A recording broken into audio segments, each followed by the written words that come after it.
This ESPN podcast is brought to you by Geico. 15 minutes could save you 15% or more on car insurance. Visit geico.com. The BS Report is a free-flowing conversation that occasionally touches on mature subjects. The BS Report. The BS Report with Bill Simmons. Welcome to the BS Report, taping this on a Monday morning here in Southern California. Zach Lowe is coming up a little bit later to report about the Sloan Conference and everything that happened there. Right now, our Oscars expert, our movie expert, our Pulitzer Prize winner, Wesley Morris. How are you? I'm good, Bill. What's going on? So Will Smith comes out to present Best Picture. At that point, did you know? I don't know. There are so many black people this year. Everybody was there. Nothing meant anything. People were reading into the fact that Sidney Poitier had come out to do Best Director. Maybe Steve McQueen was going to win. That's a good point. I didn't think of that. Yeah, no, I don't know. The great thing about this year's show, which I actually did not find as boring as other people found it, was just that it was this unapologetic collection of, they just had such an interesting, convincing group of people come out and do things. Yeah. And it wasn't like, we need to fill a quota, get Gabby Sidibe out here immediately. It was like, yeah, of course, we're going to have Gabby Sidibe come out and hopefully remind people that she's around and should be working more. Right. So when Will Smith came out, I just thought, it's Will Smith. He's been annoying. I thought maybe it'd be special if he did it. But if he had said Gravity, I wouldn't have been shocked or felt like he'd been set up or anything either. Yeah, see, I went 1 and 2 ways. I was like, oh, Will Smith, that's interesting. I wonder if there's any hidden symbolism in this. But then Gravity had won so many awards during the night that it just was starting to feel like it was Gravity's night, you know? And sometimes the Oscars will get on a steamroll like that where you almost wish I wish I could bet now that I've seen some of how these other awards have played out. And it became clear he was either Gravity or 12 Years a Slave. In the back of my head, I was kind of wondering if the Dallas Buyers Club winning 2 acting awards meant anything for the film. But, ultimately, I thought the Oscars ended in a really good place. I'm actually happy with all the awards, aren't you? Yeah, I got over the Jared Leto thing. I've accepted it. I've moved on. But who takes it from him in a perfect world? 5 years from now, who do we look at in that category and go, oh man, that was a travesty? Travesty's a little strong, and right. I've been saying before that the thing about Bradley Cooper in that category is he's just there to make things easier on himself and possibly Christian Bale. If Christian Bale was going to be part of the Best Actor conversation, which he turned out to be. I don't know. Of those 5 performances, I also like Barkhad Abdi. I thought he was really good in Captain Phillips, and I would have been thrilled if he'd won. It's funny. So Sal and I, we bet on the Oscars every year. We're looking at all the different odds. He was pretty intriguing. I think he was 15-1. Because all the favorites, except for in the supporting actress category, all the favorites were pretty prohibitive. To win $1 on Cate Blanchett, you had to bet 50. So it was almost the odds were prohibitive, except for the movie side. Gravity, I think, was plus 400. And then supporting actress, J-Law was a slight underdog. Help me with the name. I'm still Lupita Nyong'o. Lupita Nyong'o. I think she was minus 240. But I wonder 5 years from now if we'll think that Bakhtar Abdi's performance probably should have taken that one. I wonder if the Dallas Buyers Club is going to feel campy a little bit in 5 years, you know? I don't know. I wonder about that. Maybe to some people it already feels it's campy on arrival. But I don't. We agree on this. I'm not crazy about the movie, but I also think that McConaughey is really good. I was happy to see him win. I'm on the record as being a DiCaprio Chiwetel person. Either one of those guys, I would have been really happy to see win. But look. I liked McConaughey in the movie so much. I thought it was the best kind of movie star acting I've seen at that kind of movie since maybe Julia Roberts and Aaron Brockovich, where it's just, there have been other things like Denzel in Flight, and a couple other, Tom Hanks and Captain Phillips, but this was sort of one of those things where an actor just becomes a different person, a different kind of movie star, using his very natural properties applied to a movie that he ordinarily wouldn't have previously been able to do. Devil's advocate. Sure. He just lost a lot of weight, and he was Matthew McConaughey. Welcome to how a lot of decisions get made when it comes to voting for acting awards. I mean, it's true. That's the other side of it. But the thing that I like, and this is what Mark Harris and I talked about last week. By the way, we should give him a huge shout out. He, I think, only got 2 wrong. That is amazing. So if you went with all the normal categories, though, I mean, all the big categories, there were no shockers. No, but I mean, that's when you need somebody like Mark Harris to keep you from, it really, this year it would have come down to like the shorts categories and a couple of the craft prizes. But, he did really well. But Mark and I were talking about, what about, what it was about McConaughey that we would have liked. Wait, I think I lost my train of thought. I can't remember. What were we talking about? About I know we were talking about McConaughey. Devil's advocate, McConaughey was just McConaughey with just a ton of weight lost. Right. So the weight thing for me is, I think there's a way in which voters sort of think about this and they see the physical labor that went into the performance. But I also think that what's great about what McConaughey does is that he's not playing. There's a kind of acting where all you see is the actor rising to the challenge of looking the part. I think McConaughey didn't feel like he needed to look the part beyond the obvious sort of circumstantial requirement of looking like you're sick. But he's not playing the illness. He's playing a guy who doesn't want to be sick. He's playing a guy who can't believe and refuses to accept his illness. Yeah. And I think that just liberates him to give a much more interesting and maybe brave. I mean, we've talked about this too. Like, I'm not in the calling what actors do brave, but in the context of what you think other actors would do with a part like this, I think the reason he's so good in this role is that he's not playing what normally gets played in a part like this. He's playing the ego of the role, not the shame of it. Yeah, but I guess I watched Dallas Buyers Club twice. You watched it a second time? Well, because my wife hadn't seen it, and she was mad that I watched it without her. Okay. It's a total marriage thing. I can't defend it. I understand.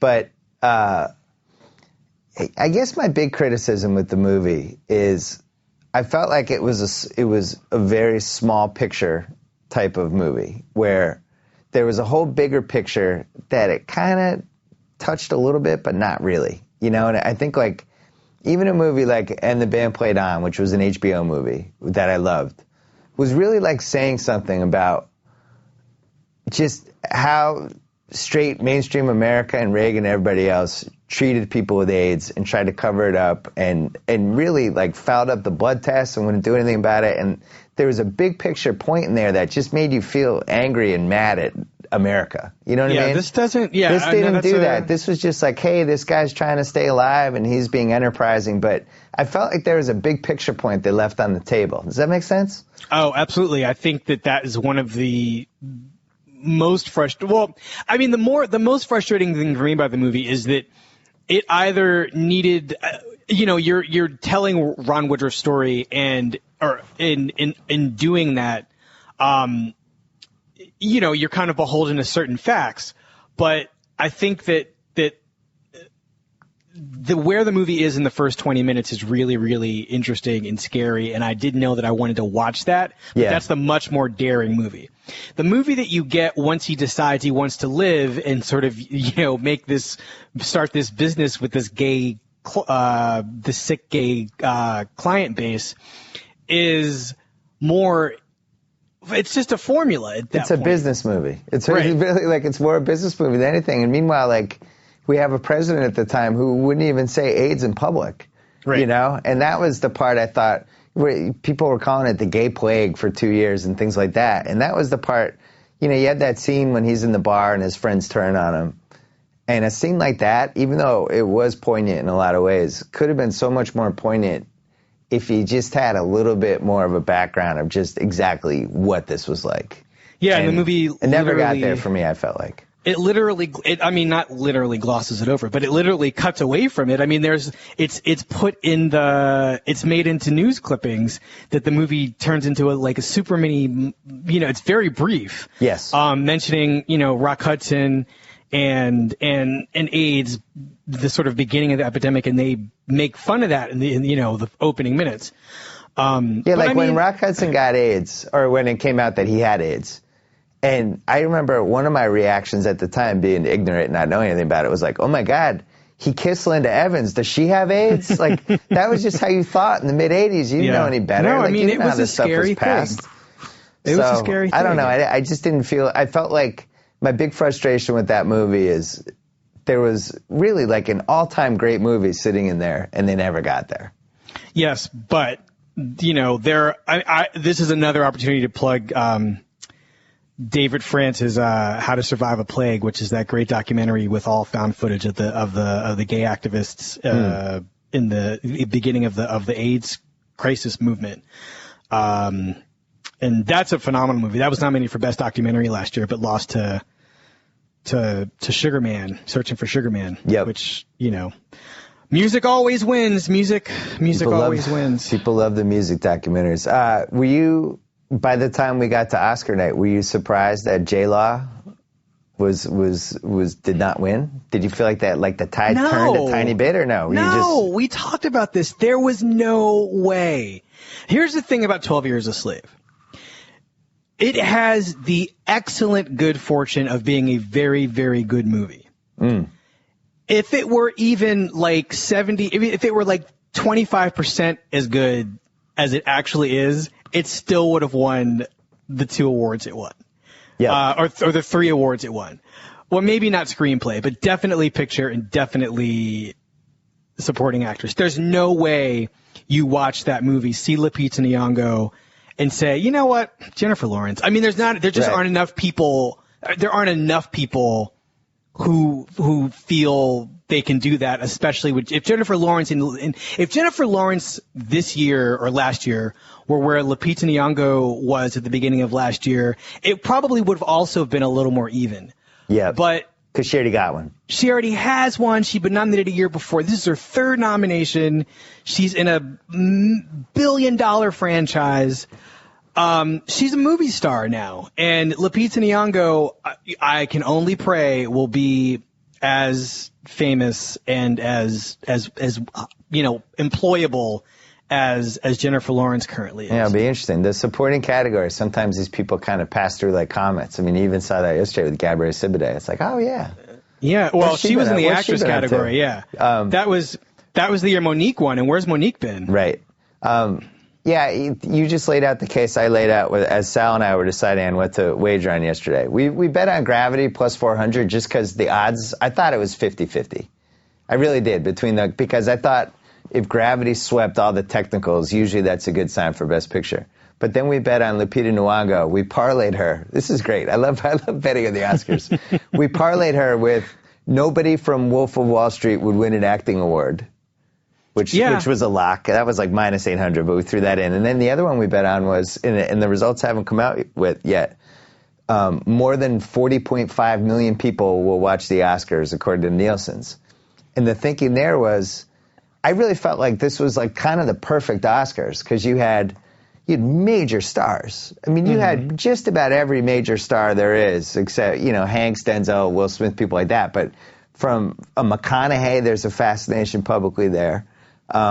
You had the best actress. And he's a star now. Yeah, well, he is. And you had Sandra Bullock. You had 12 Years a Slave. You had that whole part. You had the whole Gravity part, which basically everybody saw Gravity. Then you had the whole Dallas Buyers Club with Letta and the whole gay backstory, all that. It just felt like it was hitting every demo you would ever want for the Oscars. And then on top of that, Ellen. Yeah. So I feel like this might be the most watched ever when you add in the fact that live TV, social media, people like watching this stuff live. The live events, all the ratings have gone up. We'll know by the time you hear this podcast, but I really feel like this has a chance to be the most watched one we've had. It's possible. So how did you feel about Ellen? She was fine. You know, I think it got a little lazy with just her sending her into the audience and having her ad lib. Yeah. No, I mean, go on. And it was funny. I liked the telecast as I was watching it, but then anytime it goes past 3.5 hours and then they're just jamming the best categories in for time, it's like, how does this happen every year? These are the best categories. This is when you should be going to commercial between Best Actress and Best Actor. Yeah, not between, freaking lighting and sound effects. They should be jamming that stuff together. I'm not a montage guy. I've never understood it. The montages. They need to stop it. It's not just that it's a montage. It's a clip reel. I mean, they're basically the same thing, but they serve totally different purposes. Right. I think that the great thing, for instance, about the year Chris Rock hosted, was that he left the studio, or even Billy Crystal. They found ways of incorporating the stars into the pre-taped stuff. Yes. I think that if you're going to do that at all, you should do it that way, or find a new way to do it. But the thing about Ellen that I liked was that she came out really, for her, strong. And what I mean by for her is she's not the kind of comedian who brings down the house with thunderous comedy. But I mean, her comedy is so personality driven. Yep.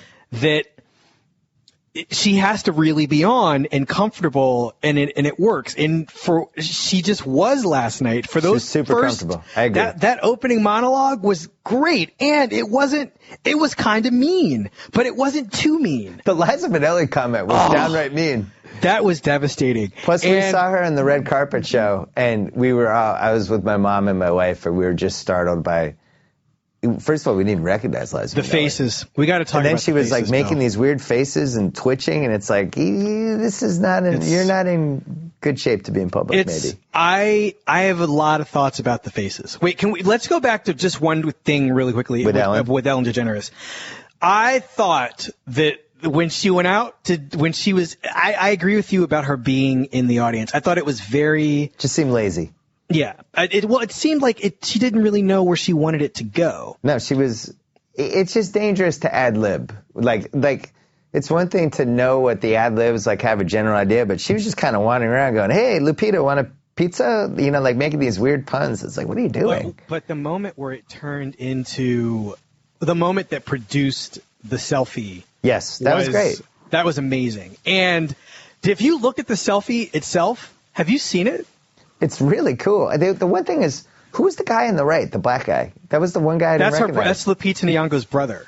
Oh, so he's almost like he crashed the most star-studded selfie of all time. But you know what? Who really crashed that photo? Who? Honestly, Kevin Spacey.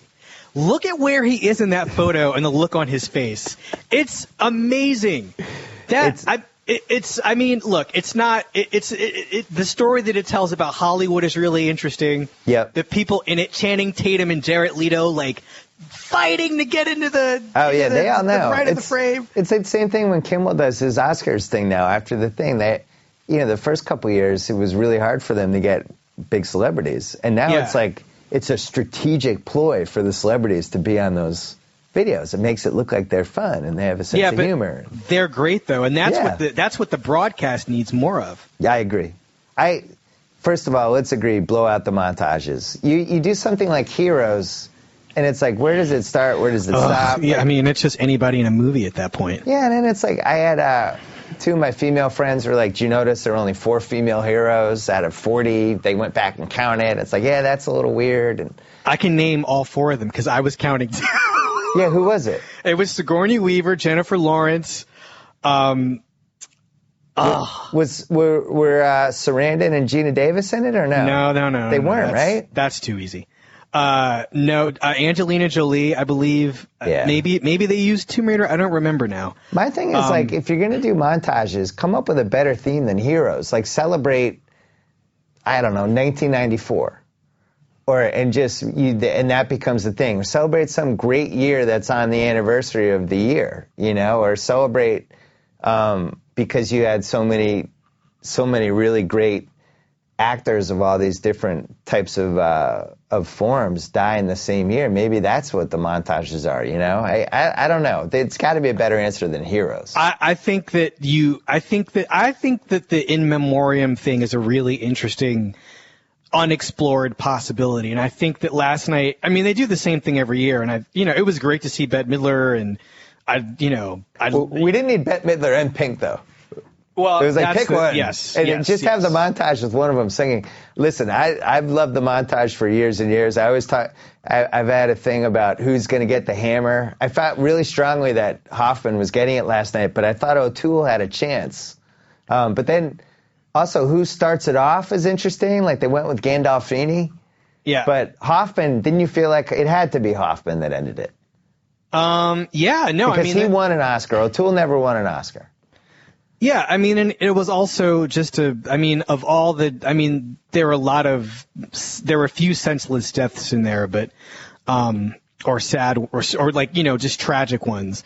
But his was the most recent and perhaps the most tragic of all the tragic deaths. Because the Emmys did it, they went too far. They played up death too much in the award show, and it became like the somber show of just people giving tributes. But it does seem like there's some sort of middle ground with capturing the people who left, and it was really an unbelievable year for people passing away.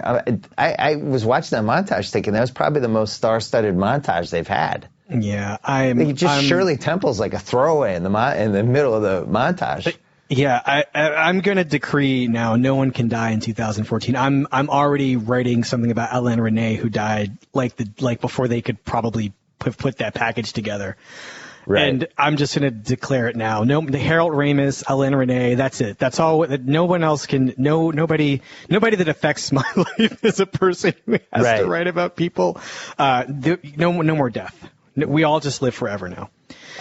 Who do you think was the most disappointed last night? Who was the most disappointed? Maybe David O. Russell. I think. The movie got shut out completely. And it seemed to be the movie that the movie industry loved so much. But it was in this really interesting gray area. Look, only one thing can win each category, but that movie seemed to have a lot of momentum, or, a great deal of momentum going in. And to come out with nothing especially the screenplay award, which went to Spike Jonze, the original screenplay. I was okay with that. The adapted Spike. I'm sorry, I'm confused. Yeah, Russell was up for adapted screenplay. Right. But I think that he might have wanted to win anything, something. Because I think he's 0 for 6 now. In this great run of movies and prizes. Well, maybe he should finish the script before they start filming the movie. Oh no! Here we go. Maybe don't write entire scenes the night before. Zing! Come on. Wow! Come on! I'm still trying to figure out what happened in that movie. Anybody who says they can give you a coherent 2-sentence explanation of that movie from start to finish is lying. They just are. No, They're lying. It was incoherent. I loved watching it. The acting was great. But no, I agree. I think that the achievement of that movie is more in the directing than it is in the acting anyway. Yeah. He just isn't that kind of filmmaker. I think that a lot of what he does is kind of, not quite making it up as he goes along, but not terribly far from that either. My biggest disappointment last night was June Squibb should have been the only person nominated from Nebraska. We shouldn't have heard the word Nebraska other than in the Best Supporting Actress category. Wait, when did you see this? Nebraska? Had you already seen it when we talked about it like 3 months ago? The more I thought about it, no, I don't think I had seen it when we talked. No, you hadn't seen it yet, so we haven't talked about it. Oh, that's one of those, you put a different director on that. The Coen brothers get away with this all the time. You put a different director in that movie and it comes and goes. Oh, you and Emily Yoshida on the same page on that. Come on. It's really, Alexander Payne's going to get nominated for Best Director for that? Come on. Stop it. Just stop. It's like a Total Reputation. It's like when Kobe would make first team all defense when he stopped playing defense. It's like, we'll just throw Kobe on there again. I mean, I don't think it's Alexander Payne's strongest movie. There are things in it that I like quite a lot. I don't know. I don't have anything bad to say about it. Well, yeah, so the most disappointed question, I asked that because I think the most disappointed person last night was not anyone who was nominated. I think it was Robert Redford. And I think he probably looks at that category and is just bummed out. And I would say the more I think about it and having seen everybody at this point, you could talk. He probably was one of the top 5 most memorable acting performances of that year.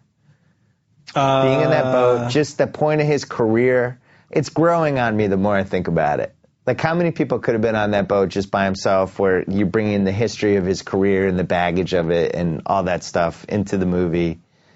I don't know. It was memorable. It's going to be one of the things I remember about the year 10 years from now, I think. Yeah, no, sense? I mean, I think that there are some people where I'm just, Tom Hanks is going to be another one for me. I mean, yep. But I mean, again, Redford and Hanks and Michael B. Jordan, who was there last night. Well, that's the other one. I mean, that was great.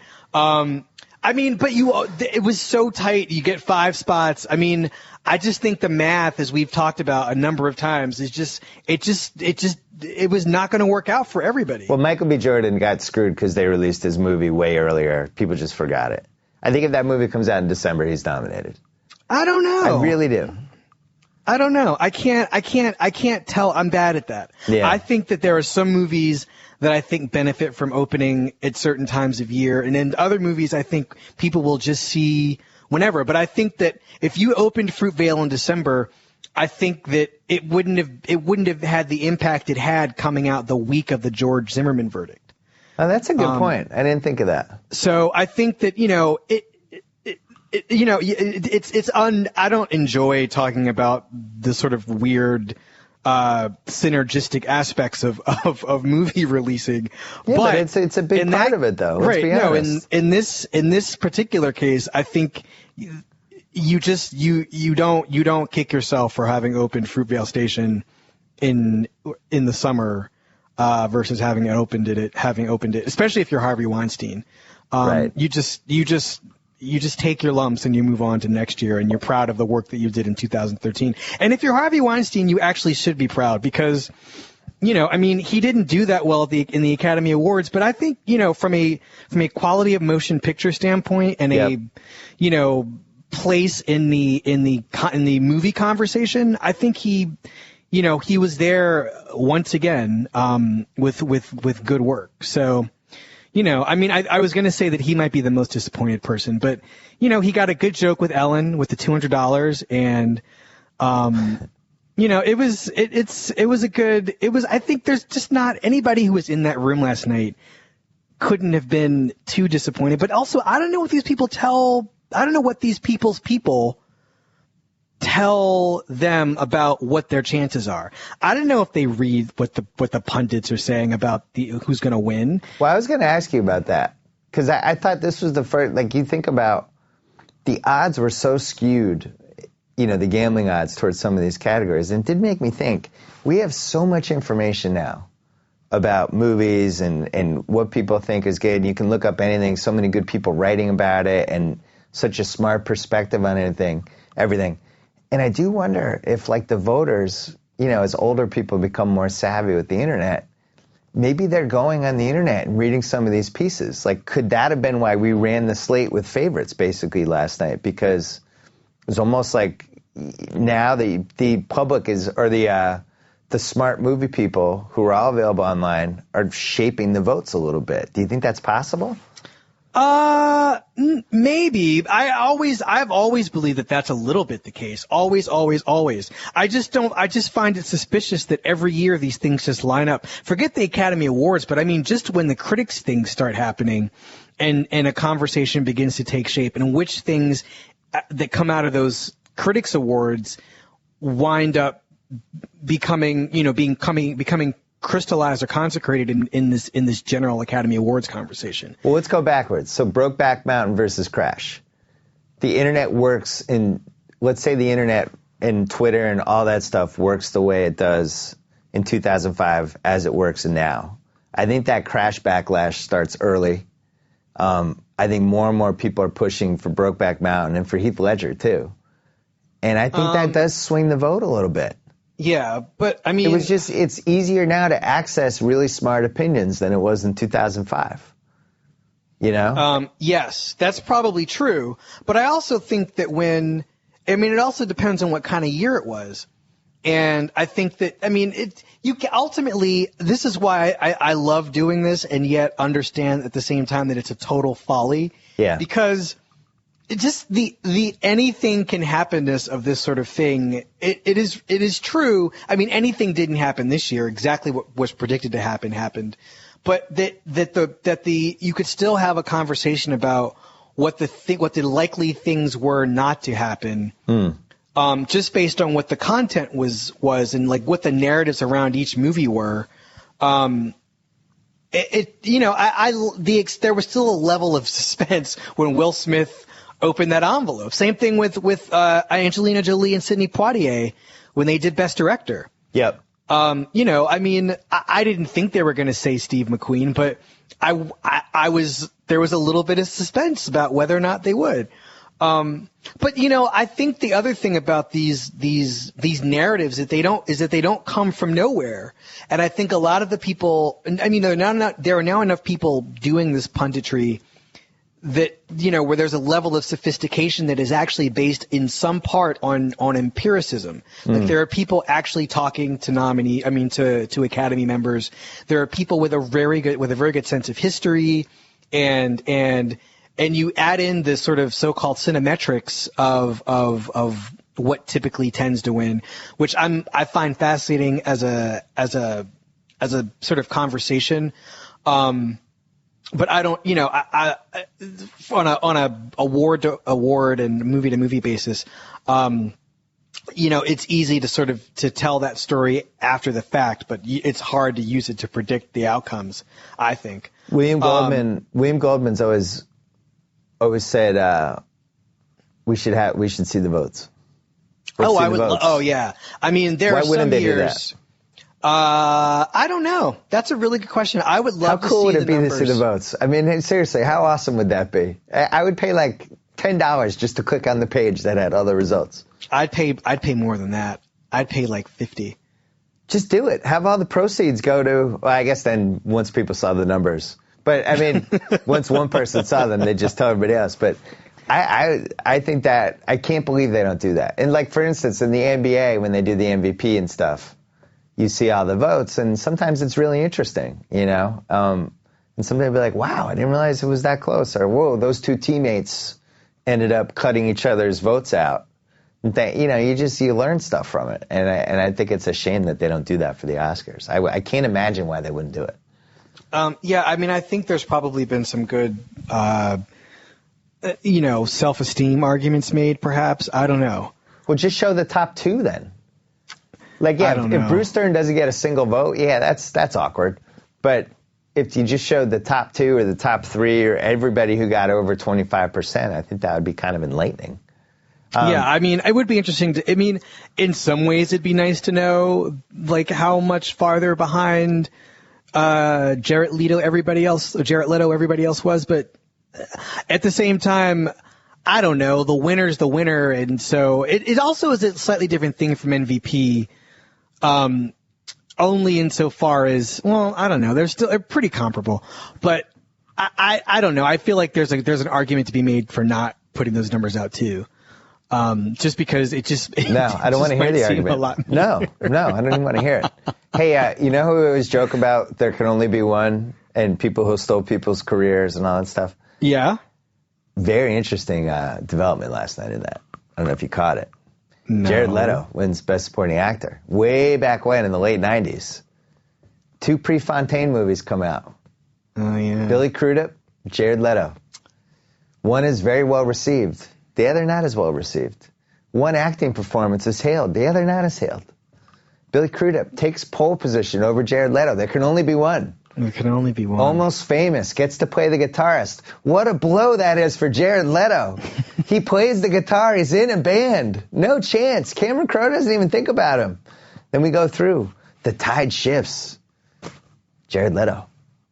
Now Billy Crudup in the back seat, looking forward. He's in the rearview mirror. I don't know why it didn't happen for Billy Crudup. He didn't want it.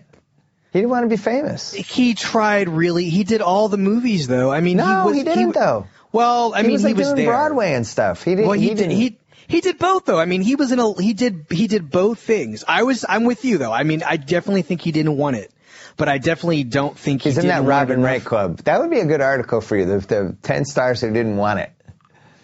Yeah, no, I mean, Robin Wright's a great one. She's to me, that's almost like the Robin Wright All-Star team. Because she should have owned the 90s. Yeah, I mean, she should have been in every movie. Yeah, when you talked to Bill Goldman about that, I thought his comments were really interesting. I just felt like she's still stunningly beautiful. I mean, I can't even look at her. Hey, did you ever see that Anthony Minghella movie? Which one? With her and Juliette Binoche and Jude Law. Oh, yes. What's that called? I'm blanking too. But she is so beautiful in that movie.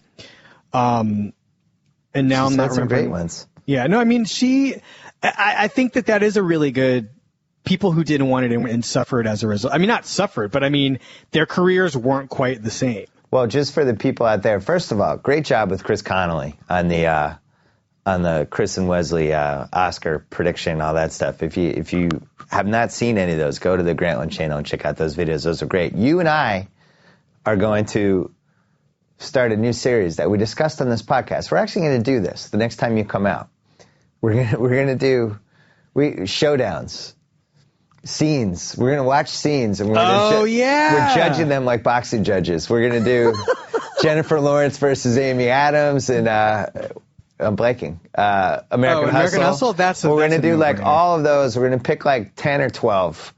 And we're just going to tape them 4 hours, and we're gonna do it like boxing judges. Do we need a third judge? Do we get Connolly involved? What if we tie? Doesn't there need to be a third judge? I think Connolly might have to be a part of this. I think he would be excited to be part of this. By the way, Breaking and Entering is the Anthony Minghella movie, which is not great, but is actually pretty good.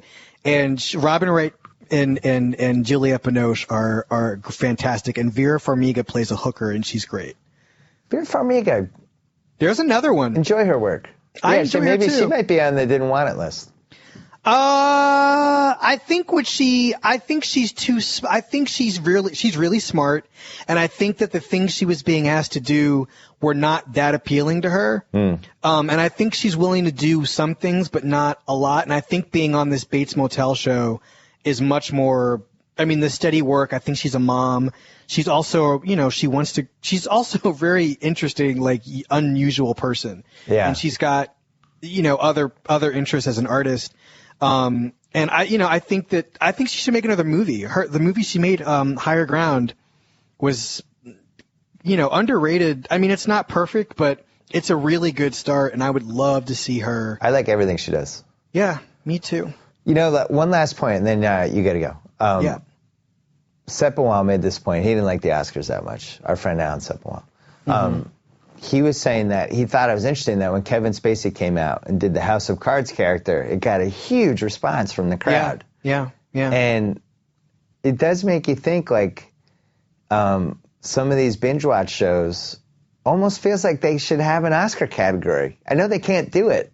I know it breaks all the rules. It's called the Emmys. No, I know. Well, but the Emmys needs to play up that category in a different way. It can't be. Well, look, I mean, the Emmys can't, because it's like there are people within that world that perceive this whole system as a threat to traditional television stability.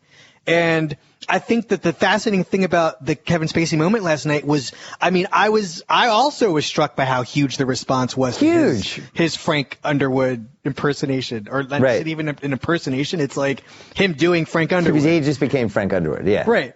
It also, I mean, I don't know. This is an interesting question. I mean, it's a TV question more than I think it is a movie question. But I don't know. I mean, I feel like we're going somewhere with this, and I'm not sure where we're going, but I like it. Well, I like the sort of the idea that something is changing. Or I think also, and this can't be, you can't this can't be overstated, but there is a lot of, like, I think Kevin Spacey has sort of come around again, and I think that it feels good for people in the movie industry to have a reason to like Kevin Spacey after having 10 years of him sort of off, like, getting into trouble, doing the theater stuff. Oh no, let's be honest. He went down the road to Blowhardville. It's his own fault, sure. Yeah. I mean, he made some bad choices, but he made it. I mean, this Netflix show, I mean, House of Cards, I think it is full blown Spacey, and I'm not crazy about full blown Spacey, but it is something. And I think that, there's a lot of goodwill toward him, and I think it was just nice to see him, like, back and adored and just hit, like, again, I hate to harp on this, but him and that selfie, he's the secret star of that selfie. It's great. Yeah, I wonder, first of all, I think in the Emmys there should be a separate category for TV series that only had like 11 or less episodes in a year, or 30, like they come up with some number. Now we're getting somewhere. Yeah. Go on. I just don't think that, I don't know. What's that Juliana Margulies? The Good Wife. The Good Wife and Scandal should not be competing against House of Cards. It sounds like what you're saying is bringing the Cable Ace Awards back, so I'm going to let that slide. But you know what I mean, though. I feel like these are miniseries, basically. Like what we grew up with were miniseries, and like House of Cards is a miniseries that recurs every year. No, this is getting somewhere. I think that it is, and I do think that what we're talking about, though, is the sort of fallibility of the network model, right? We're talking network television model, sort of like the NBC, ABC, Fox, CBS model. I think that there's a huge advantage these cable networks have over the networks, and it's obvious, but I also think that, I mean, in saying that, what Shonda Rhimes has to do on week in and week out with Scandal versus what, the guys who do Looking week in and week out for eight episodes is a different thing. And I accept that. Or like, what the House of Cards people are doing, with 13 episodes. I think that there are different models. But I do think that if you take out, I mean, it's sort of like saying, well, a movie that cost $5,000 can't be eligible for an Academy Award because it didn't cost as much as, say, Gravity did. And I mean, Gravity wasn't that expensive as it turns out, but right. But I mean, just like putting 8 episodes of Girls versus 22 episodes of The Big Bang Theory just feels like those are two different categories. Well, you know what I mean? I don't know, but they're still in this. I mean, here's the other thing, Bill. When you talk about how the Emmys work, I mean, they're not looking at an entire run of a show or of a series anyway. They're looking at the episodes submitted. Episode. That's also stupid. Yeah, I don't enjoy that either. I have a lot of problems with all of this stuff, but right. But I mean, it's just the way the Emmys are set up is really flawed. And once you've solved those problems, but I think, the cultural problem that we're talking about is really interesting. I don't know that I necessarily feel like it's so different. I mean, I think loving The Good Wife and loving True Detective, I mean, I don't think those loves have to be mutually exclusive based on production. But I think when it comes down to like why a show like True Detective gets the attention that it does when it has like a quarter of the numbers that The Good Wife has is an interesting question. And how and whether or not you split how you reward or praise those two shows, if this is a thing that's important to you, how you do that in a way that seems fair. Well, and on top of that, those shows have a real advantage because you can't get Matthew McConaughey to do 22 episodes of The Good Wife. Yes. You can get him to do 8 episodes of True Detective and then never do it again. And that's like that model, and even what House of Cards has done for Kevin Spacey's kind of rejuvenation.